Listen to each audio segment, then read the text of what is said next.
네, 분할 매수라는 걸 우리가 하려고 하는데요. 분할 매수를 이론적으로 우리가 보면 뭐 박스권이라고 또 봅시다.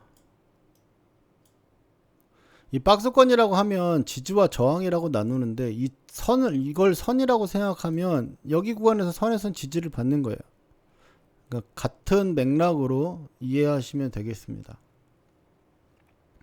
분할 매수라는 거를 하려고 우리가 보면 이 가격이라는 자리가 지지라고 생각을 하는 자리가 있어요. 뭐 여러분이 생각하는 지지 자리와 제가 생각하는 지지 자리는 다 다르겠지만 대부분 비슷하지만 다를 거예요. 근데 이 지지라고 하는 게 보통 이제 10,000원이다. 10,000원이라는 주가를 지지하고 있다라고 하면 이 10,000원에 지지하는 건 어떤 겁니까?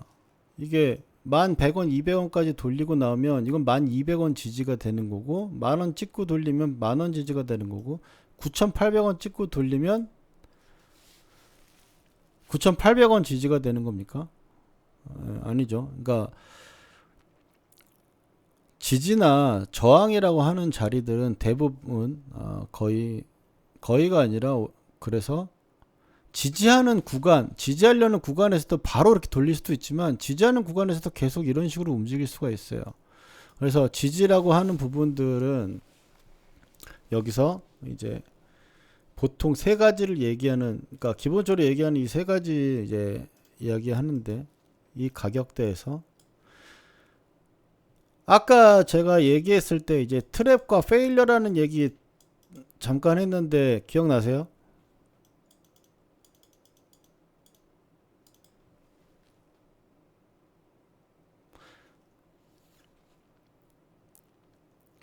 기억나십니까? 이 트랩이라고 하는 건 뭐 덫이라는 소리고 페일러라는 건 실패라는 소리라고 보면 되겠죠. 그러니까 이 부분들이 이제 박스권이 이런 식으로 움직여서 이렇게 움직이면 이렇게 움직인다고 칩시다. 맞죠? 네.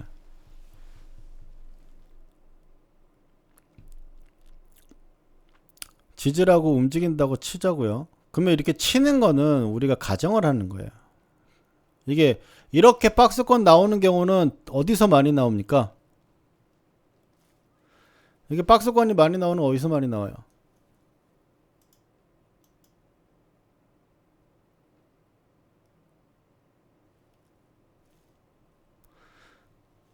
어디서 많이 나와요? 책에서 많이 나오죠. 실제로의 박스권의 흐름은 실제로의 박스권의 흐름은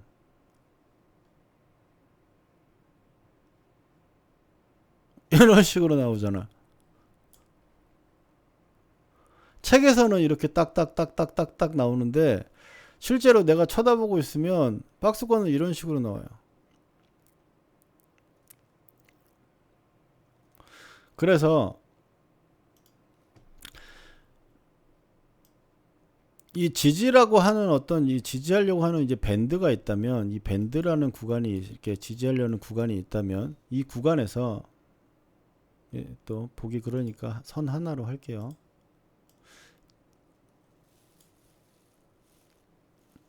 지지라는 구간에 이런 식으로 나오게 되면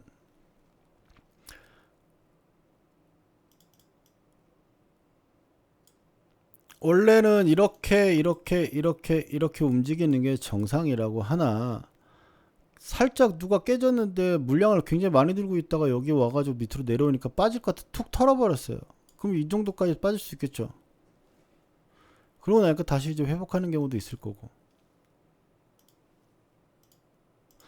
그래서 이렇게 움직이는 정상인데 이게 다 채우지 못하고 또 저항도 다 채우지 못하고 밀리는 흐름을 보일 때가 있어요. 이만큼이 채우지 못했고 이만큼이 채우지 못했어요. 이렇게 원래 응당 움직여야 되는 자리를 채우지 못하고 움직이는 부분을 이제 페일러라고 얘기합니다. 이게 나중에 공부를 또 좀 더 하면 이제 보정이라는 개념으로 여기서 얘기를 할 수 있는데, 그건 또 너무 오랜 이야기고, 페일러라고 얘기를 할 수 있는 부분이고, 그 다음번엔 깨질 것 같았는데 올라오고, 돌파할 것 같았는데 다시 빠졌어요. 이렇게 지지하려는 어떤 선에 순간적으로 이탈을 했다가 다시 되돌아오는 형태, 이런 형태, 이 부분을 우리는 휩소라도 부르고요. 그리고 트랩이라고도 부릅니다. 보통은 휩소라는 이야기를 많이 쓰죠. 이해되시죠? 주가의 움직임은 모두 트랩과 페일러만 연속적으로 나온다고 해도 과언이 아닐 정도로 트랩과 페일러가 계속적으로 나오기 때문에 우리를 힘들게 하는 거예요. 만약 이동평균선 매매를 한다고 우리가 21선에서 매수를 하려고 생각하는데 21선 이렇게 움직이는데 주가가 이렇게만 움직여. 21선 상승하는 이동평균선은 21선은 절대적으로 지지해. 이러면 돈 잃을 사람 어디 있어요? 저 빼고 67명 중에 이렇게 움직이는데 돈 잃을 사람이 있어요? 없잖아요. 이걸 깨져버렸다가 확 돌리고 막 이런 식으로 하니까 사람 환장하는 거잖아요. 트랙과 페일러라는 게 있고, 또 응당 기본적으로 움직이는 것처럼 이런 식으로 움직일 수도 있겠죠. 그렇게 되면 기본적인 베이스의 움직임과 페일러의 움직임과 트랩의 움직임을, 휩소의 움직임을 우리는 매매할 때 생각을 다 같이 해야 돼요, 안 해야 돼요?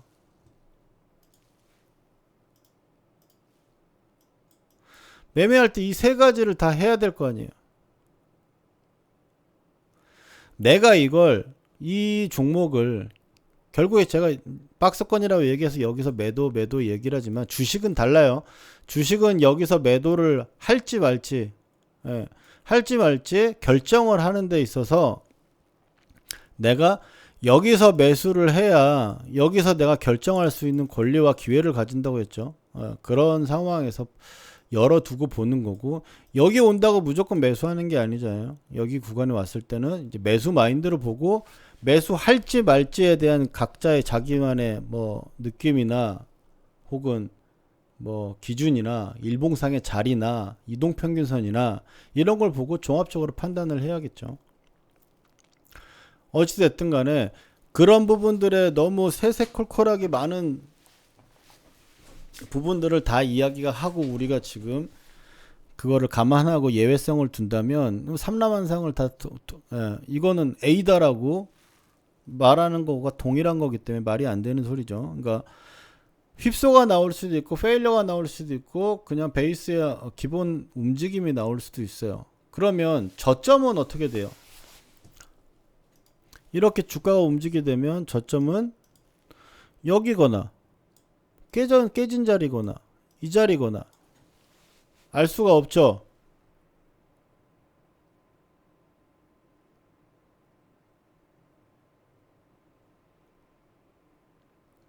알 수가 없죠.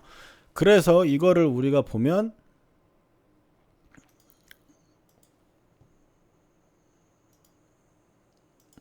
이거를 우리가 이제 이 정도의 매수 밴드를 가지고 지지 밴드, 매수 밴드를 가지고 매매를 해야 되는 이유가 되겠죠. 여기서 이제 매매를 우리가 하려고 하는데 이 구간에서 이 구간에 오면 안 살 거냐는 거예요. 박스가 이 정도인데 뭐 이 정도에서 돌릴 거라고 생각하신다면 사야죠. 올라가면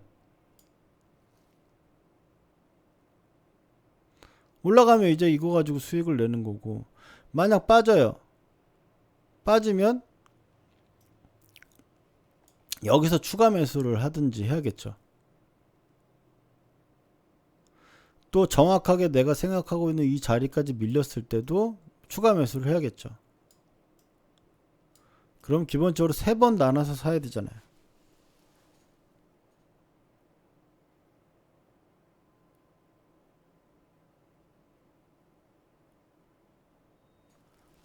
맞아요? 여러분들 뭐 지금 초보자분들 뭐 주식한 지 1, 2년 안 되신 분들 이런 색으로 이제 생각을 해가지고 분할 매수를 한다라는 거 생각 못 해봤다 라고 하는 분 2번 한번 쳐봅시다. 매수를 내가 어느 지점에 오면 사겠다라고 정해놓고 그 구간에서 지지를 하거나 이탈을 하거나 할 수 있다라는 부분들에 대한 밴드를 생각하고 분할 매수를 해본 적이 고민해 본 적이 없다. 네. 네 분밖에 없어요? 그럼 나머지 다 고인물인가? 네. 그런 분들은 오늘 방송이 끝나고 나서 생각해야 될 부분들이 하나 더 생긴 거겠죠. 여기서 머리를 좀만 더 복잡하게 만들어 볼게요. 내가 이거는 오늘 제가 결론을 내드릴 수는 없는 부분인데 좀만 더 일단 생각하는 여러분들 생각에 지능 개선을 위해서 이 구간에서 이제 밴드라는 게 매수 밴드라는 걸 어느 정도 잡아야 돼요. 지지라고 생각하는 자리는 빨간 선이고요. 지지가 할지 말지 우리가 생각을 하고 볼 겁니다. 그러면 이 아래 밴드는 얼마나, 그러니까 이 선에서 얼마나 빠질 때까지 빠질 때 매수를 할 것인가? 여기서는 어느 정도에서 매수를 할 것인가? 이 기준선에 플러스 마이너스 몇 퍼센트 정도로 둘 것인가? 이거 고민되지 않아요? 궁금하죠? 이거는 여러분들이 오늘 고민을 해가지고 지나간 내 매매들을 보면서 고민을 해서 이런 부분들이 이제 경험칙을 쌓아가는 거예요. 이 손절가의 정의라는 이야기를 좀 해볼게요. 만약 이 매수 밴드를 잡았는데 이 밴드 밑으로 빠져버렸어. 그럼 더 아래 뭐 이쯤에 지지선이 있어 거기서 2배 혹은 뭐 1.5배 정도 추가해가지고 올라오면 난 가져가야지. 이런 식으로 볼 수가 있겠지만 뭐 이거는 추세 매매 중에서 이제 중기적인 관점이라든지 뭐 스윙적인 관점으로 보는 거니까 일단 이 매매하는 포인트에만 가지고 우리가 오늘 집중해서 한번 생각을 해보면 이 구간만 놓고 봤을 때 이 구간의 밴드, 이 지지가 깨지게 되면 나는 손절할 거고 올라가면 수익 낼 거다. 그러면 여기가 깨지면 아래 밴드라고 생각하는 내가 매수 마지노선을 생각하는 부분에서 깨지게 되면 이건 손절이잖아요.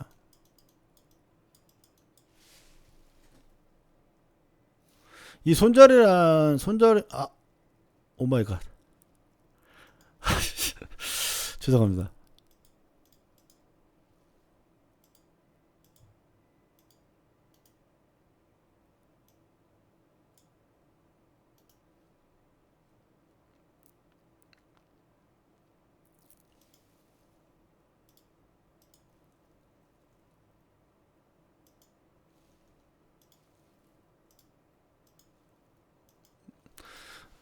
네.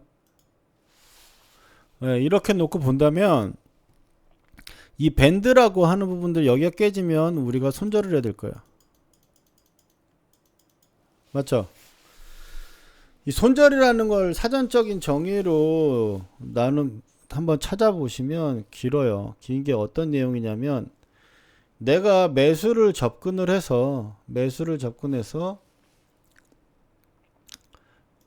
이렇게 그냥 여기서 움직이는 어느 정도의 쓸데없는 흐름, 이 지지를 하기 위한 쓸데없는 흐름에서보다는 충분히 멀리 있어야겠죠. 여기 구간에 지지하려고 하는데 지지는 막 이렇게 움직이다가 이런 식으로 움직이고 있으면 이 구간에서 안 털리려면 이 밴드를 이 구간에서 이 무의미한 흐름, 이 바닥에서 잡으려고 하는 이 무의미한 흐름에서는 최대한 멀리 떨어져 있으면서 내가 그러니까 가격적인 손실을 보는 거에 대해서는 최대한 가깝게 잡아야 되는 거예요. 그걸 손절가라고 얘기하는데 이 손절가는 앞에 거 두 개가 모순되는 거예요. 처음에는 이 밴드 안에서, 그러니까 밴드라는 지지라고 생각할 수 있는 밴드에서 어떻게 움직이든 간에 움직이든 간에 무의미한 흐름, 여기서 지지하기 위해서 왔다 갔다 계속 움직이거나 살았다 팠다 사람들이 싸우고 있는 그 싸움에서는 멀리 떨어져 있어야 되면서, 내가 결국에 평단가가 저 빨간 선에 맞춰버리는 상황이라면, 예, 아래 이제 검은색 선보다는 더, 검은색 선이라고 정해져 있는 구간은 최대한 내가 손실을 짧게 봐야 되는 거죠. 그래서 그 부분에 대한 부분들이 생각을 좀 많이 해야 되는 부분입니다. 먼저 제 이야기를 하면, 저는 기본적으로 이 밴드 부분들에서 플러스 마이너스를 3% 정도로 잡는데요. 사실 지금 시장이 30%짜리, 상한가가 30%짜리이기 때문에 보통 이걸 6분의 1로 쪼개가지고 잡는데, 이걸 6분의 1로 쪼개서 잡는 게 이동평균선 하루의 변동폭이 위아래 3% 잡으면 6%잖아요. 6%가 11선 변동폭이랑 비슷하기 때문에 그렇게 잡는 건데, 예. 그렇지만 이제 개인마다 다 특징이 틀리기 때문에 그 부분들에 대해서는 여러분들이 한번 생각을 해보면서 잡았으면 좋겠습니다. 여태껏 여러분들은 만약 이 구간이 깨지면 손절이라고 생각하고 만약 이걸 손절해 버렸다면, 이제 여기까지는 보고 매매 전략을 짜야겠죠. 그럼 여기서 사고 여기서 사고 여기서 사면 이 빨간선 단가를 맞출 수 있으니까, 여기서 또 하나 더 내려가서 머리 하나 더 복잡하게 만들면 어떤 게 있냐면, 이제 비중에 대한 문제죠. 여기서 바로 올려버리면 난 비중이 너무 적어. 그렇다고 해서 여기를 여기까지 올 거라는 생각을 안 하고 매매할 수는 없어. 또 두 번째까지 매수하고 올라오면 비중이, 그래도 나는 3번 나눠 살려고 다 잡았는데 안 돼. 좀 모자라.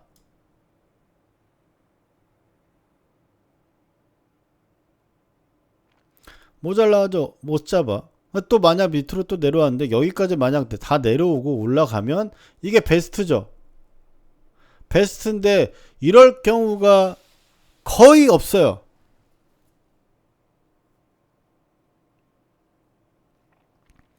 저는 보내주자는 이야기를 하는 건 아니에요. 그러니까 이거를 고민해 보라는 거예요. 저는 그러니까 이제 여기서 이제 유료 회원분들한테 말씀을 드리기를, 보통 어떤 식으로 하냐고 하면, 처음에 이 구간에서 잡을 때 너무 안 잡으면 여기서 올라가면 너무 아쉬워. 그렇다고 여기서 올라가는 부분들에 자기만의 기준을 놓고 추가 매수를 이 구간이나 이 구간에서 하라고 하는 거는 개인 역량이야. 이거는 제가 건드릴 수 없는 개인의 역량이에요. 그리고 이 중간 자리를 원래는 손대지 말라고 얘기해요. 차라리 여기 왔을 때 이거보다 좀 더 많은 양으로 여기서 매수를 해라. 그런 식으로 나눠서 이야기를 하는데, 이것도 보통은 사실 여기까지 오고 가는 게 맞잖아요. 깼다 안 닫고 올라가는 거랑 깼다 올라가는 거랑 닫고 올라가는 것 중에, 보통은 일반적으로 닫고 올라가는 거잖아요. 안 닫고 올라가는 거랑 닫고 올라가는 거랑 두 개가 걸리는 경우가 많기 때문에 이 부분들에 대한 고민을 추가적으로 여러분들이 하셔야 되는 부분이고, 제가 여러분들한테 알려드리는 방법론은 이걸 오늘 매수라는 부분들에 대해서 분할 매수를 왜 필수적으로 해야 되는가, 거기에 대해서 파생돼 가지고 여러분들이 생각해야 될 문제를 추가적으로 던져 놓는 겁니다.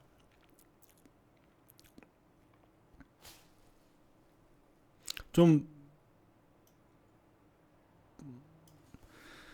생각을 좀 해보시고, 이 부분들의 생각을 하면 여러분들은 점점 내 상황에 맞는 대응을 하면서 내 상황에 너무 핑계대지 않는 매매를 할 수 있어요. 매매를 할 때, 이제 손실을 할 때 제일 저는 솔직히 듣기 싫은 소리라고 해야 되나? 너무 빠져서 못 팔겠어요.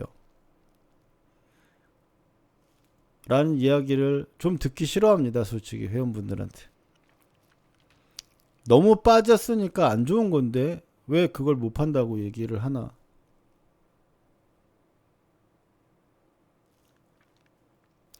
그리고 보통 그러면 나는 무조건 이렇게 생각할 수도 있잖아요.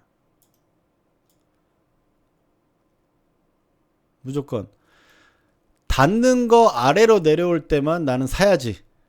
이렇게 생각할 수 있겠죠. 그럼 이것도 안 사고 보내주고 이것도 안 사고 보내주고 만약 혹은 깨졌을 때만 깨졌다고 회복할 때만 나는 사야지. 이렇게 생각할 수 있죠. 이게 제일 안전한 거 아니야 어차피? 여기가 지지가 결국 된다면? 예. if 네, 지지가라는 게 결국 된다라면 이게 제일 안전한 방법 아니야? 이해되세요? 이해되시면 1번 한번 쳐봅시다. 여러분 손가락 운동을 위해서.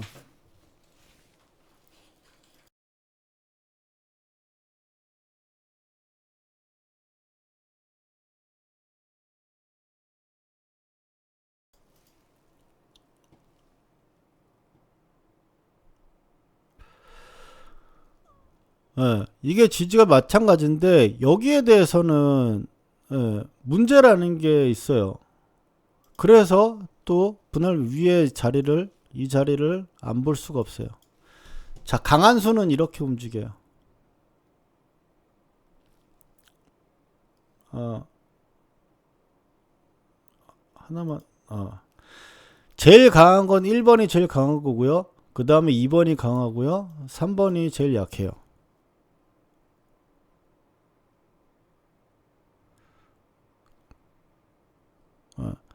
깨졌다 올라올 건 사실 예측하기가 힘들지만 깨졌다 올라오는 걸 확인하고 사면 결국이 여기서 사야 돼요. 무조건 그러면 이평선이라든 지지선이 깨졌을 때만 매수한다라는 건 쉽지 않죠. 왜? 이번에 회복을 했을 때는 2번이겠지만 회복을 못했을 때는 이거는 떨어지는 칼날이 되는 거예요.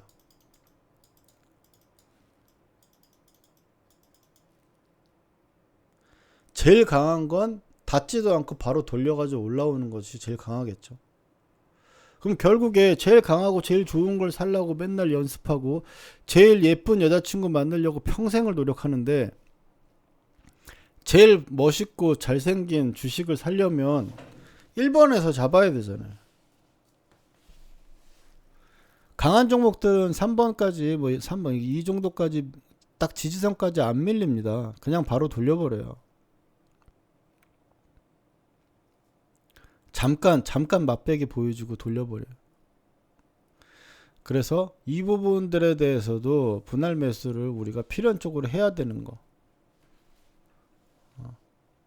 그리고 이 분할 매수가 여태껏 사야지라고 생각한 마음을 먹은 그 순간부터 빠질 때마다 계속 매매를 하는 게 아니다. 내가 확실하게 여기는 지지를 할 거라고 생각을 하고 첫 번째 확실하게 내가 지지를 할 거라고 생각하고 예측을 하는 거죠. 확실한 예측. 확실하게 그러니까 확신에 찬 예측이라고 해야 될까요? 예측을 하고 두 번째 난 이걸 하겠노라고 마음을 먹어야 돼. 결정을 하고 나서 봐야 돼요.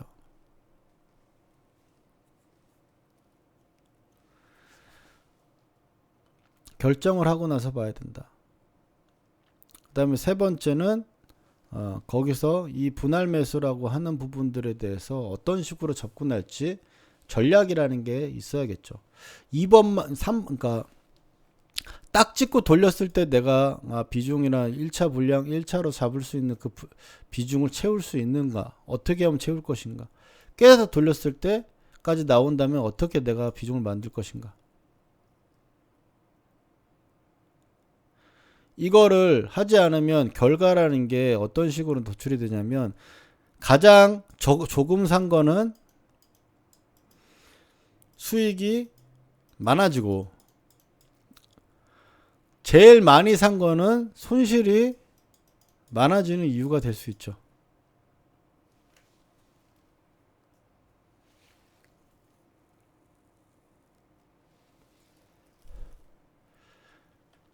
예.